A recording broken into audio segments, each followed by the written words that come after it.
our third panel this morning is Jason Meyer. Jason is president and co-owner of DFW-based strategic communication firm Cooksey Communication. He has many years of expertise in transportation-related marketing and communication. Joining Jason this morning, we have Brant, who is Chief Executive Officer for ITSC ConGlobal. Brant has dedicated his professional career to the transportation, logistics, and supply chain sector. He was named CEO of ITSC ConGlobal in 2020 after serving with BNSF Railway for nearly 25 years. Next, we have Chad Sparks. Chad is Director of Strategic Campaigns and Business Development with Bell. With more than 25 years at Bell, Chad's focus is building markets, technology partnerships, customer relationships that strategically align and enable commercialization of the emerging products and services from Bell's innovation team. And I want to tell you, we are so proud that Bell is here in Tarrant County. And their headquarters, if you don't know, is in Precinct 3. So, thank you very much. Okay, next we have Tom G. Williams, who is Group Vice President, Consumer Products with BNSF. In this role, Tom is responsible for BNSF's domestic and international intermodal marketing and sales and automotive business. He previously served as Vice President of Industrial Products, and we are also proud to have BNSF and their headquarters here in Tarrant County, but they're not in Precinct 3. They're in Precinct 4. So we're very proud to have them. So at this time, Jason, I'm going to tell you to take it away. Thanks, Gary. Well, I'm incredibly excited to be sitting up here on the stage with all three of you today. I'd probably back up and first just say what an incredibly exciting time this is for transportation and for the North Texas region. We are going to have the demographer here a little later today to tell us where everybody's coming from, but we know they're here because we see them on the roads each day. This is really an incredible time for technology and transportation. We are on the cusp of a revolution that North Texas has the opportunity to be the leader in and lead the way in that innovation and technology in transportation right here. And it's happening in our backyard, and these gentlemen are going to tell us a little bit about what's going on. One of the other things I really want to mention, because Mayor Trevino told me I needed to make sure I told everybody in the audiences today, our leaders in this region are working collaboratively with the companies that are here today, and they're working very hard to usher in this transportation revolution that we're seeing in the country, and they're working collaboratively to make it easier for these guys to do what they need to do to advance this technology. So without further ado, I'm going to turn it over to Brant, and we're looking forward to hearing your presentation. Thanks, Jason. And I want to thank the Commissioner for inviting us and for all of our sponsors for putting on a wonderful forum where we're going to get to talk about a lot of really exciting things and a lot of important things. Before I jump into who ITSC ConGlobal is, what we do, where we've been, and where we're going, I thought I should give my fellow panelist and friend Tom Williams a bit of advice. You should have followed my lead and got in front of the Bell guy, because once they start talking about flying cars, surface guys will lose the audience. So ITSC ConGlobal is an international company. We specialize in industrial terminal operations.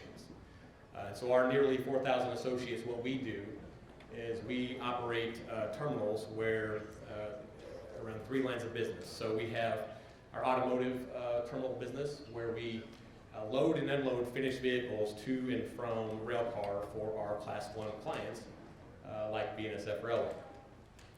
Adjacent to that, we also operate intermodal terminals where we load and unload containers to and from rail car for that same Class 1 client base. And in between those terminals, we are also able to do some rail car switching where we spot and pull cars for loading and unloading. And then finally, our last business unit is around container yards. And so we have property adjacent to marine terminals, rail terminals, and warehousing and distribution centers where we handle containers for our steamship line customers and the like. So the reason that platform works nicely is because anytime a shipment is changing modes from one mode to another, those shipments oftentimes need a place to rest. And oftentimes those shipments rest, or that equipment will rest at our container yards. And as you can see, we have operations throughout the U.S., Mexico, and Costa Rica. We've been handling containers for our clients since 1968. So Malcolm McLean invented the ISO box in 1956. Sometime after that, just a few short years after that, we started handling containers. And we've been handling containers for our rail clients since 1984. And so that's my way of saying that we've been doing what we've been doing for a long time, which is both a good thing and it's also a challenge. Because for so many years, what we did was provide a service that was based on providing a workforce and equipment. So specialized operators of specialized equipment. And that has worked for many, many years. Now we see a path where that model needs to change. We need to take those specialized operators and that specialized equipment, and we need to wrap them in technology so that we can really future-proof our business for our employees, our customers, and our owners. So we're on a path to digitize what we do, and among the more exciting efforts that we have underway is around the yard truck space. And we use yard trucks to move containers and trailers and chassis to and from the production area and between yards and between warehouses and distribution centers. And so I did bring a movie, if that helps with engagement. And here's a video that shows you what we're up to there. Do I need to hit play? Should I switch to the other screen on the video?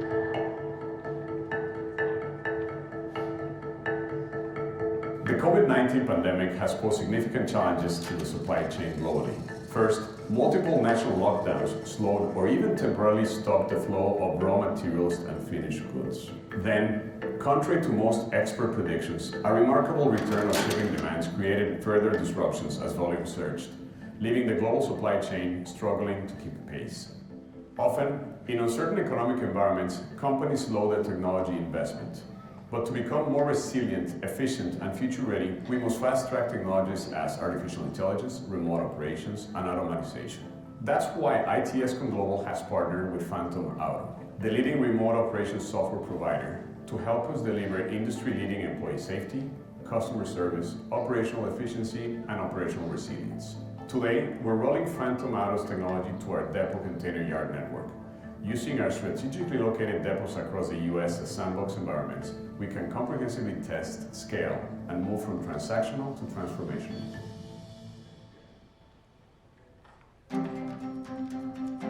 Recently, we deployed a Phantom-powered yard truck at our depot in Fort Worth, Texas. Phantom is enabling us to use this truck in two ways. One for distance driver training for new manual truck drivers, and two, unmanned operations. With distance driver training, we can onboard staff to drive yard trucks in Fort Worth by having one of our expert trainers who may be sitting up to thousands of miles away, but who can remotely monitor the truck while the new trainee drives around the depot. Thanks to the two-way video and audio streaming, this remote training experience is similar to having the trainer sitting inside the truck cab with the trainee. And then for the unmanned operations, our trained remote drivers can use the same Phantom streaming platform to operate the same vehicle remotely.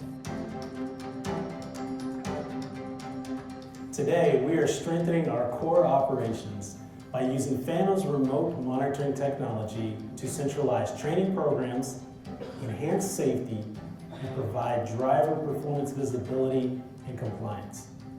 Many of our depot operations are adjacent to intermodal terminals, which are high-volume, dynamic environments.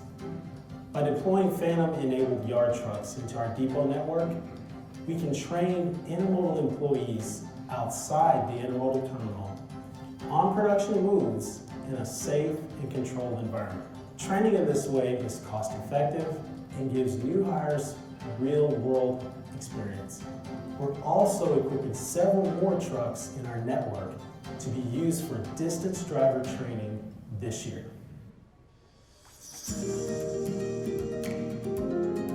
We're thrilled that ITS ConGlobal chose to office in Alliance, Texas, and be part of the Mobility Innovation Zone, one-of-a-kind do tank offering mobility visionaries full access to an unparalleled testing ecosystem, resources, and partnerships. With direct access to world-class transportation infrastructure, including the Alliance Global Logistics Hub, the nation's largest inland port, ITS ConGlobal will prove out and deploy human-centered remote operations. Hillwood is a logistics-based enterprise, so the next generation of innovation that the world expects tomorrow is what we're working to implement today. We're taking new technologies and partnering with market innovators to commercialize and integrate them into the Alliance Texas platform. And when it comes to human talent, Alliance Texas has access to a trained and skilled workforce for tomorrow. While many areas have been negatively impacted this past year, Alliance Texas remains one of the leading employment hubs in the region.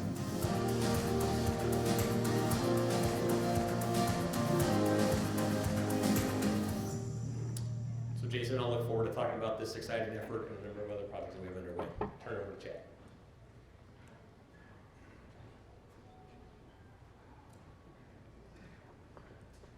Awesome. Thanks, Brant. So, I'll start out with a highly distracting image on the screen here that really indicates, for Bell, a reimagining of our future. We generally like to think of ourselves as an 85-year-old startup. So we've got this deep, rich experience in aviation and aerospace, but we've been through this really tremendous journey. Bell's been there at the advent of the jet age, we've been there at the advent of the space age, we've been there at the advent of the rotorcraft age, and so we sit on this next precipice in aviation. We are really excited to contribute to part of this. So what you see here is some imagery of both some concept vehicles and real hardware that we're beginning to develop. And so I'm going to spend the next couple of minutes talking a little bit about sort of real tangible things that Bell's doing to try to advance the industry. And I'm going to talk about it in two specific verticals because it's an emerging market in the world of advanced air mobility is generally the way that we term it.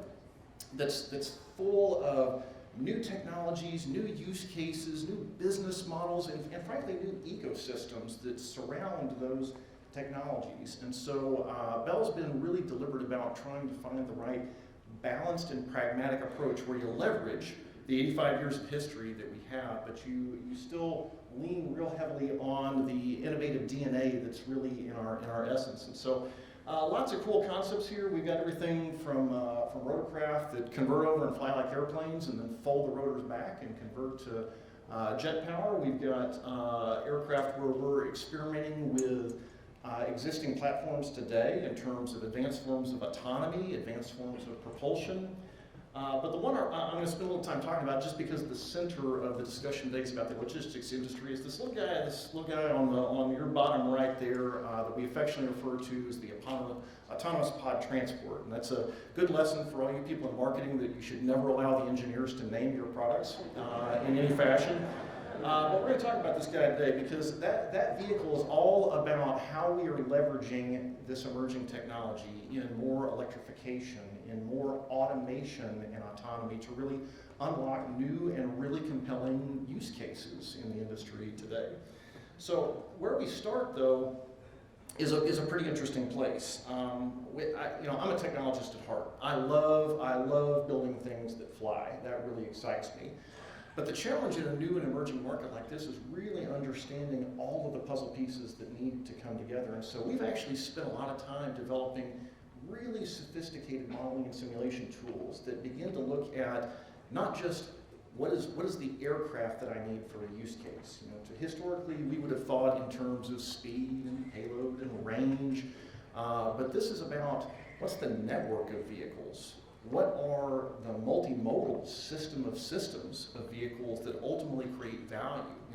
I love listening to Brant talk about the digital enterprise and really understanding the connectedness of all of this because it is so critically important that we understand how all these modalities integrate with each other. And so, we take tools that look at not just vehicle performance, but what are the constraints? Because ultimately, I'd love to tell you we are this really great esoteric, entity, but it is about making some profit and creating value at the end of the day. And so how do we do that? How do we understand all the constraints in a system like a logistics network? And so what you're seeing actually run here in the background is a simulation of a logistics network that we have envisioned. We were working with a medical company provider, and they're trying to figure out what's the right network. Do I need one big vehicle that flies 1,000 pounds periodically? Do I need a bunch of tiny vehicles that are moving real quickly? And what are the constraints that go with that? Because to me,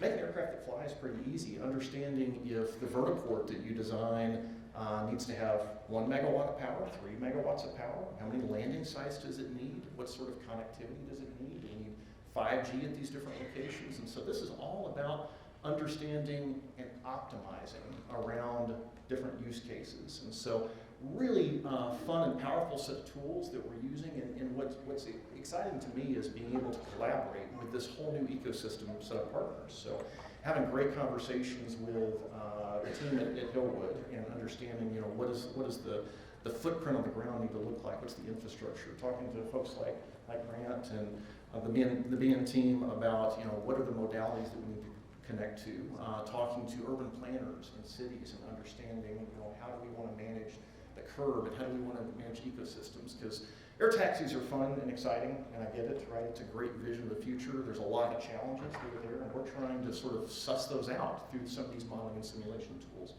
So that's fun and exciting. That's sort of step in phase one of how we think about the emergence of this new industry around logistics. But the second phase is, like I said, flying vehicles. And so hopefully this will buffer up for me. But this autonomous pod transport vehicle leverages all of our technology of the past. So again, try not to be too distracted by what's happening on the right of me here, but basically what you have here is a point of view. We call it a first-person point of view of camera system that's on our autonomous pod transport app. This vehicle takes off vertically, and then it converts over and flies like a biplane. So it is much more energy efficient in flight, and you actually watched that conversion just happen. So as the aircraft was sort of facing up at the sky, waiting to take off vertically, it's now en route. And the really great thing about this is happening right here in North Texas. So those of you who are highly familiar with certain stretches of ground, particularly my friends at Hillwood here, this was a test that we did out at the Alliance Texas Mobility Innovation Zone.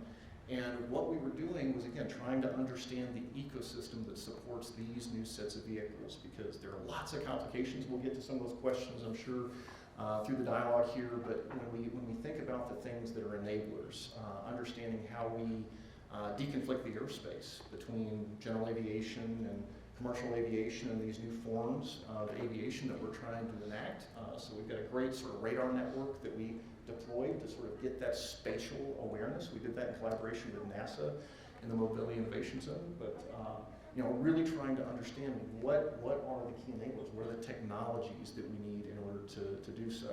And so, the fun things that I always kind of enjoy when you think about these new vehicles is this is an all-electric vehicle that we're flying here as part of it. And so rather than having kind of a fuel gauge, as you historically would, you can look in the upper right of that, along with some of the general flight mechanics that are there. You can see that we're just measuring voltage. There's just sort of just like your phone, there's a battery meter that's ticking its way down as we're flying through the flight. And so, it allows us to think about all of these new kind of ways and form factors that are really exciting about the future of the world around us. So, I'm super excited about what the potential is. What to me is even more important is having, one of my favorite side hustles is locking a bunch of smart people in a room and just seeing the kind of magic that happens as part of this. That's why I love being in environments like this, because we've got all of these great leaders in the area that are thinking about how do we facilitate this future?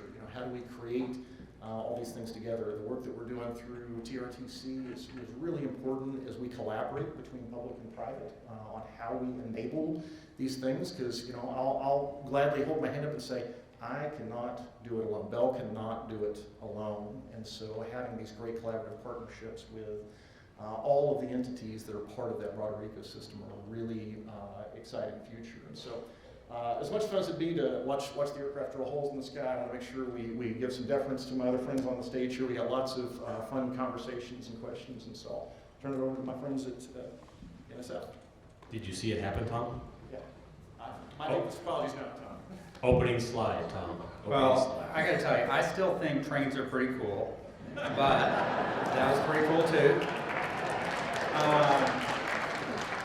And we are proud to be a Fort Worth-based company, and I am sorry that we are not in Precinct 3. So I'm gonna open mine instead of closing it with a brief video about BNSF. This railroad is more than just track, locomotives, and trains. This is BNSF Railway, and this is what we do and who we are. We are service. For more than 170 years, we've proudly moved the commodities and products that the people of America need to keep our economy moving forward. We provide access to markets that drive our customers' competitiveness and growth. From building materials to the food on your table to the consumer goods you buy, it travels on rail. We are community. We live where we work and participate in the success of the towns and cities located along our 32,500 route miles in 28 states and 3 Canadian provinces. It's about bringing economic development opportunities and new jobs to help our communities grow and thrive. We invest for the future. We have a bias for growth that's demonstrated in everything that we do. Our team's focus on safely improving efficiency positions BNSF to be competitive, so we not only bring value, but we will have the capacity to say yes to our customers. This is who we are. It is the people of Team BNSF who focus on continuous improvement in safety, service, and efficiency. They innovate and leverage new technologies, all to realize BNSF's tremendous potential. This is our railroad. This is BNSF.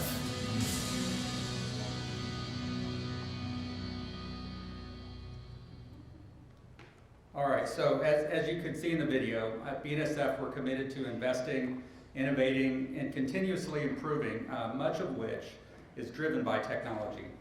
I like to describe intermodal, and Russell touched on this earlier, it's a relay race where each part of the supply chain, the ocean carriers, the trucking partners, and the rail carriers do what they do best, and then make the handoff from one leg to the next until the shipment ultimately travels from its origin to the final destination. And for consumer goods, this is the most cost-effective and environmentally effective way to get cargo from where it's manufactured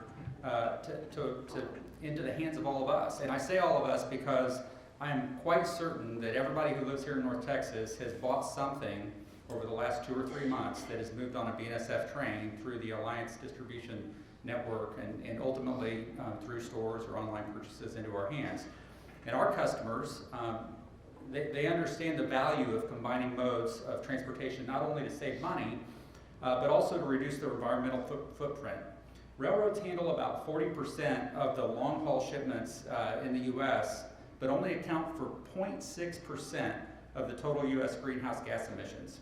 So the efficiencies of rail are significant, and as we look to the future, an efficient supply chain is imperative. The DOT just launched a new study that shows freight activity growing by more than 50% from 2020 to 2050, and so we need to be ready. And at BNSF, as the video stated, we've always had a bias for growth, which is demonstrated in everything we do, and we're committed to having the capacity and the equipment and the people to grow with our customers and say yes to new opportunities. And we've seen demand for intermodal services grow consistently over a long period of time. And we've been able to say yes because of our capital investments. We've invested more than $70 billion since the year 2000 to maintain and expand our network, and a substantial portion of that investment has been invested right here in Texas. Last year, we moved 1 million more intermodal units than we did just 10 years ago, which has significantly outpaced the industry growth in this area. So as an industry leader, we're at the forefront of piloting and implementing technologies that allow us to make the shipping process even safer, more reliable, and more cost-effective for customers here in North Texas and across the network. And so, as an example, when we as consumers buy something online, and this was touched on earlier, we require a lot of information about when that product is being shipped, what's the estimated arrival date, when we're going to get it at our house and so forth. And our customers have that same need for information from us. We know that providing real-time information about their freight is vital for them to manage their overall supply chains. And we also understand that supply chain management goes beyond just the BNSF network. It's really, we need to provide door-to-door visibility of shipments for the mutual success of all parties involved. So, as I said earlier, our customers all have unique supply chains that require multiple segments, multiple handoffs. Remember the relay race example. And so to efficiently meet our customers' expectations, we offer a suite of advanced program interfaces, APIs, that make it easier to digitally communicate real-time shipment data. And the benefit of using APIs versus prior technologies is that it eliminates the need for customers to have a program for a specific rail data standard. And so our APIs deliver notifications directly into our customers' internal systems, and that ultimately streamlines the communication process. And then on the flip side, we've also gained greater visibility about our customers' freight needs, and that helps us better plan shipments on our network. And ultimately, having better visibility across the entire supply chain allows us to better coordinate the journey of every specific shipment. So I've got a few technology examples, and in some of this, really a lot of it is a legacy to Brant's leadership at BNSF when he was implementing some of these technologies at our intermodal hub network, like the one we have out here at Alliance. In 2007, we pioneered automated gate systems, or AGS, for all of our inland intermodal hubs, or most of our inland intermodal hubs, which automated the gate process, and it drove a step-level improvement from having in-person attendance at the gates, checking in drivers in and out of our intermodal facilities. And today, 90% of the units go through an automated gate portal, and so with that, we reduced the time at the gate to just over 2 minutes. And then the next advancement, if you go to the right, was the implementation of a mobile app that is, we call it RailPass, for drivers to use in conjunction with the automated gates. And that further reduced the amount of time that they spend at the gates from 2 minutes down to 30 seconds. And you think about the time at the gate, that it also exponentially improves the queuing time for drivers going into and out of our facilities. We advanced the RailPass application with a QR code that took that 30 seconds down to 13 seconds. And then the latest advancement we have is a touchless gate pilot at our South Seattle intermodal facility, where trucks, our gate interfaces with the truck's onboard computer, and several hundred yards in advance of the gate, that transaction takes place, the gate goes up, and the trucks are not queuing at all at our facility. So, just in closing, we look to the future. We're going to remain true to who we are at BNSF and continue to pursue new technologies to continuously improve safety, efficiency, service reliability, and consistency in our customer experience. And I look forward to having a discussion with the Q&A. Thank you, Tom. As we get into the Q&A portion of this, I want to kind of touch on the opportunity, which is, we are sitting at the cusp of this transportation revolution in much the same way that the Silicon Valley was looking at the future of technology in the 50s and 60s. We have that same sort of optimistic opportunity today here in North Texas. And I want to ask each of you as members of the private sector, why do you believe that North Texas is the region that can be the leader in mobility innovation and transportation technology? Well, thanks, Jason.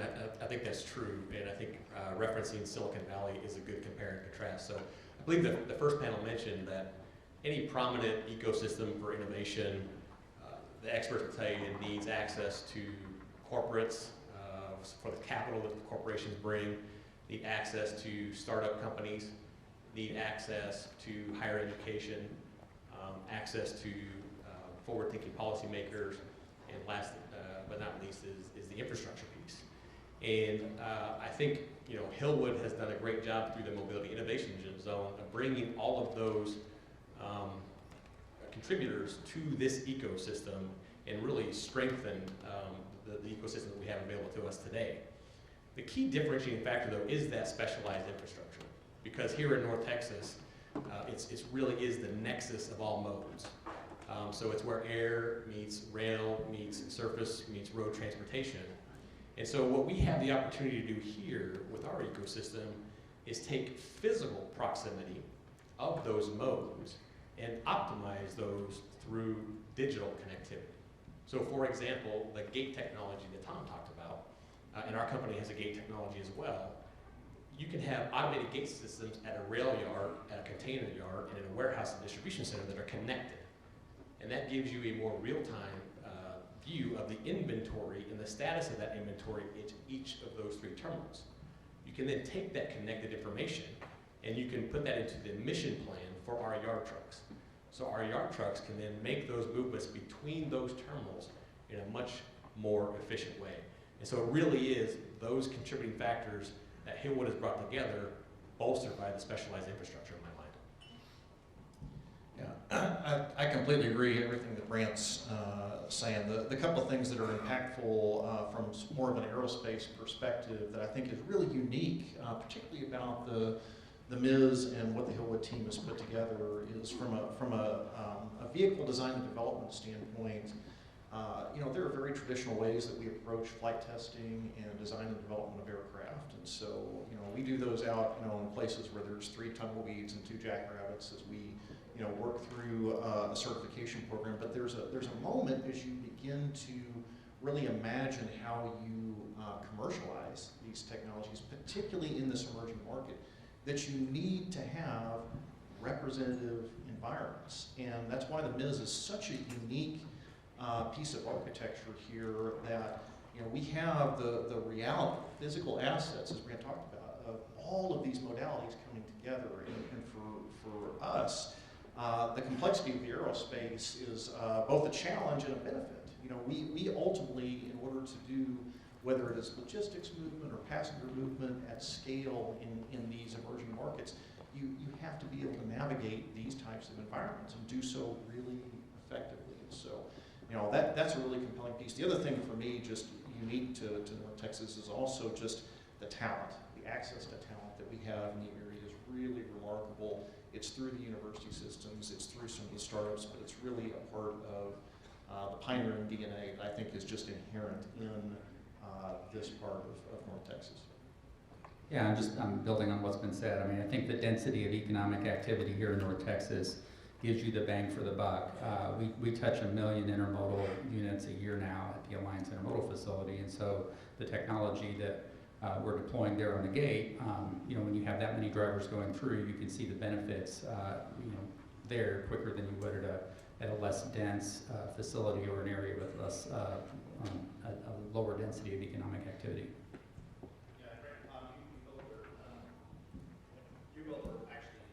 The technology right now, it's not just testing, it's doing it in a commercial mode already.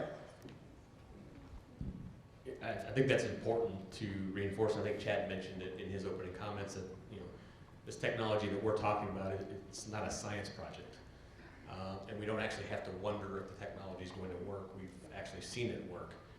We're pursuing this technology so that we can improve our business. We have a business to run, and we need to improve our business, and in so doing, we will improve the lives of the people that make up our business, which includes our employees, our clients, and our owners. The next question is for you and Tom, and one that's probably on a lot of people's minds. In the wake of the COVID-19 pandemic, we've seen the strengths and weaknesses of our own supply chain play out over time. What's been the impact on your business model, and how will we see things adapt over time to address some of these challenges with the supply chain?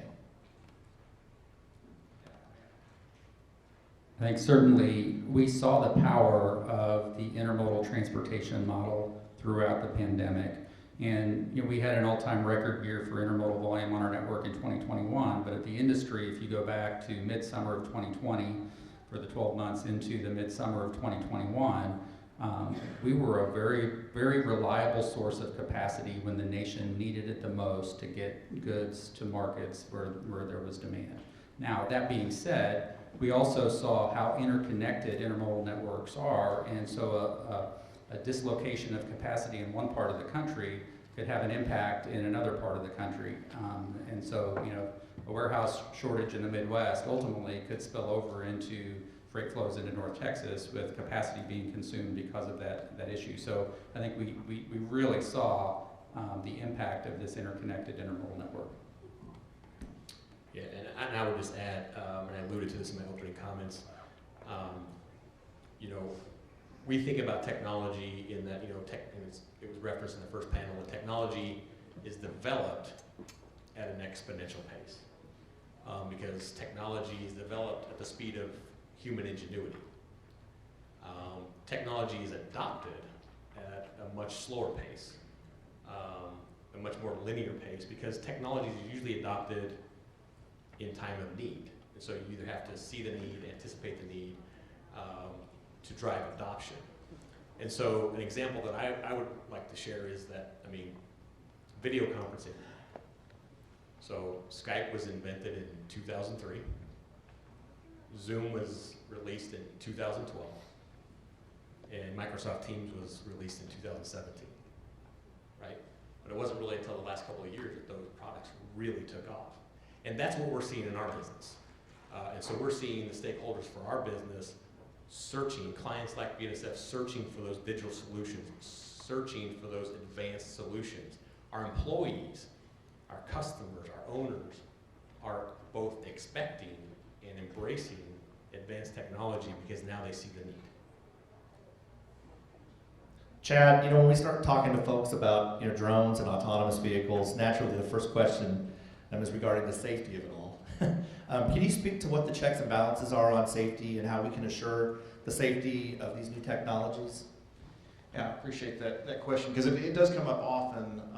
You know, first off, I'd say, you know, there's always a tip of my hat to my friends at the FAA. You know, above and all things, you know, there's going to be a paradigm of safety. You know, that in Bell's very DNA starts with safety. I mean, we feel the weight and responsibility of when we put aircraft in the air. There's an expectation that there is a very high level of safety with those aircraft in operations, more importantly. Now, the regulatory environment is a challenging one today, to be really honest. You know, we are creating a market, we're creating new classes of vehicles, and, you know, candidly, regulatory standards don't exist fundamentally for many of these vehicles, both in terms of the designs that you use and how you show that those designs are safe and certifiable, but also the operational aspect. You know, how do you operate those vehicles in a safe way? And so, you know, we continue to be highly collaborative.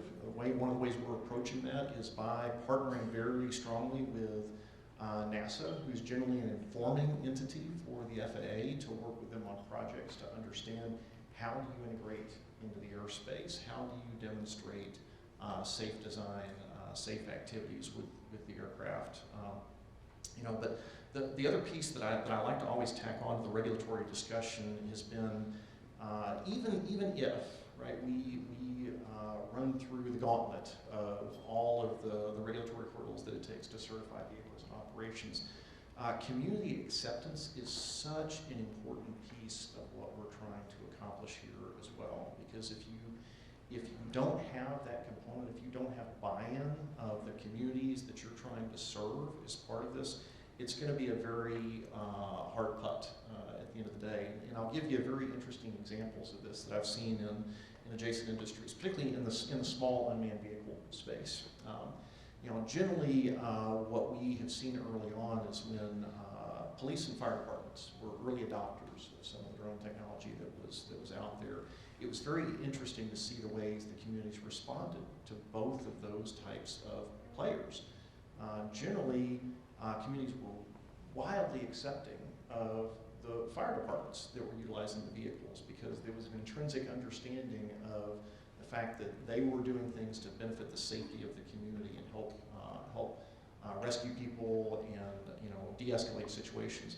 With the police deployments, it was much different. You know, there was a much higher concern about privacy and surveillance, and so, you know, many of the police departments we talked to, the way they've navigated that is you just have to have this really open and collaborative dialogue with people so that you understand and communicate, you know, what the benefit to those communities are. And so I think there's a really important component, really important conversation, an ongoing one that we need to continue to have, particularly as these use cases evolve. You know, as we get towards moving logistics in the air, as we get towards more sophisticated, larger vehicles, there's going to be there's going to be resistance in some areas. And so trying to help people understand and communicate effectively about, how we're creating, value in those communities. And I think it's important some of the earliest use cases that we adopt need to demonstrate societal benefit.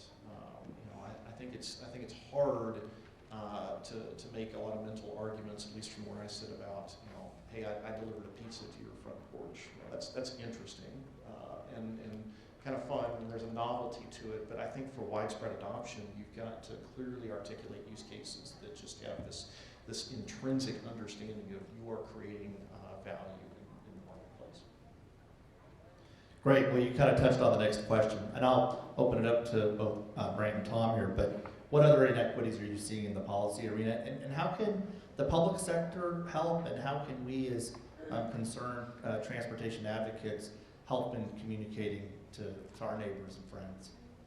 I think everybody would benefit from a very balanced effort as it relates to implementing technology and automation, rail and air and over the road. And we do have this concern that there is a tremendous amount of enthusiasm for automation over the highway and in other areas, and maybe less enthusiasm from our regulators on the rail side. And so, I think that's something everybody should be aware of, and everybody should want that level playing field. And certainly on a fixed rail network, the ability to leverage autonomous technology broadly should be the safest and first entree to that line of road technology advancements. I would just reinforce what's already been said. Implementing these technologies, safety is imperative. There's no place for recklessness at all. I would add to Tom's comments in the private versus public infrastructure perspective. In terms of policy and regulatory environment being maybe unclear at best, maybe inconsistent at worst. An example that I would give is that in the marine terminal space, private infrastructure, the first marine terminal was automated with automated guided vehicles in 1993 in Rotterdam. And that was successful, has been successful, and there's a clear delineation and separation between robots and non-robots.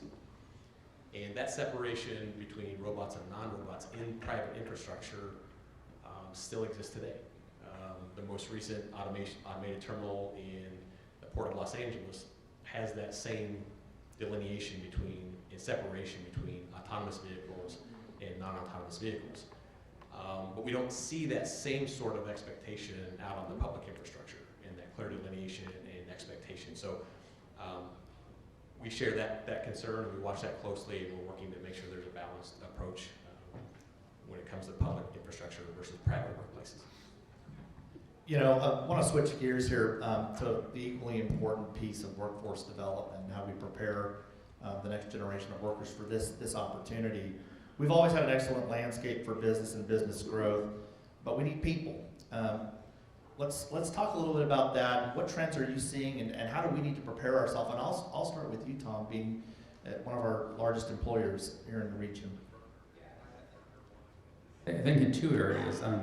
First, and we've seen this with the supply chain, and we've talked so much about the technology advancements that are streamlining some of these interface points, but there's still a tremendous need for skilled labor in supply chain jobs. And so I think we've seen that escalate over the last year and a half and just reinforce that importance. And then, as we think about technology, and I think this is touched on in some of the earlier panels, the professional jobs that are more focused, and the technical jobs on technology and developing these new applications to streamline our businesses is equally as important. So I think there's a professional thread, and then there is the skilled labor component as well.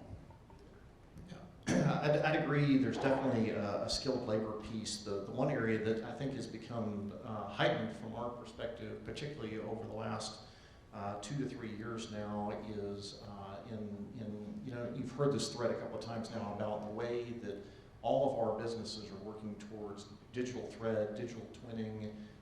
There's a lot of software development work that happens on the underpinnings of that.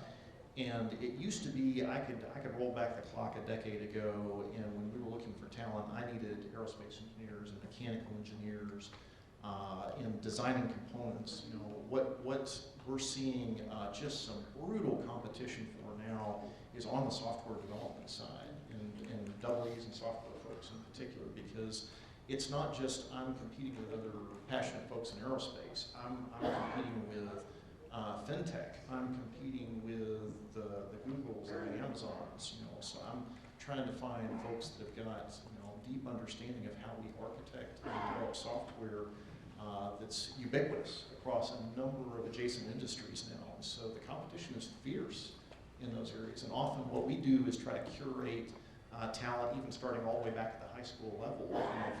Because I need the confluence of people that love to write code and are passionate about aerospace. And when I find that, that's the magic. Those are the folks that I want embedded in our organization.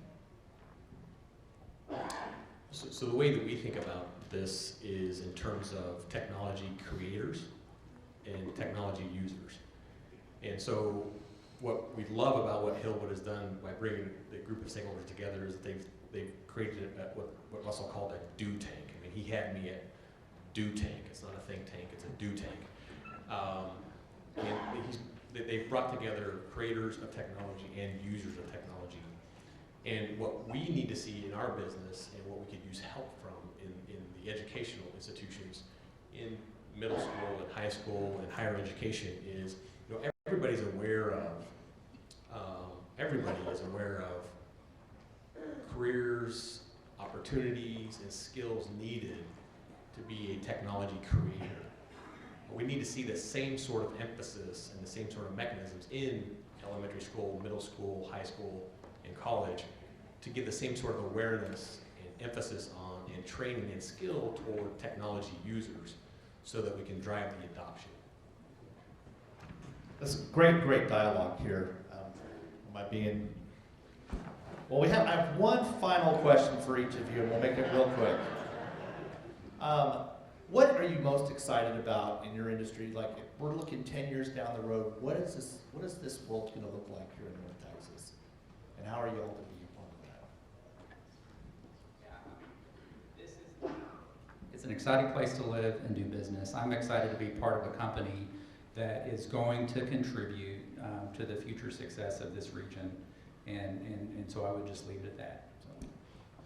I'd just add that I'm really excited about what's happening from a technological standpoint that's going to just continue to unlock the third dimension, going to make it safer, quieter, more affordable for more people in lots of ways, moving people, things, data. That future really excites me. Yeah, and I've already said it, safer, more effective, more efficient, makes us an improved business, and when we improve business, we improve the lives of the people that make up that business. Thanks so much. Great discussion. Thank you. Jason, I want to thank you, and I want to thank our panel. You guys are leading the way in innovation for mobility, and I can't tell you how much, as a member of the RTC and a typical transportation junkie that I am, I want to thank you for all that you have brought to our community, the jobs, the dollars, and that's kind of what it's about. So again, we want to give you a small little gift of our appreciation, and thank you for being with us today.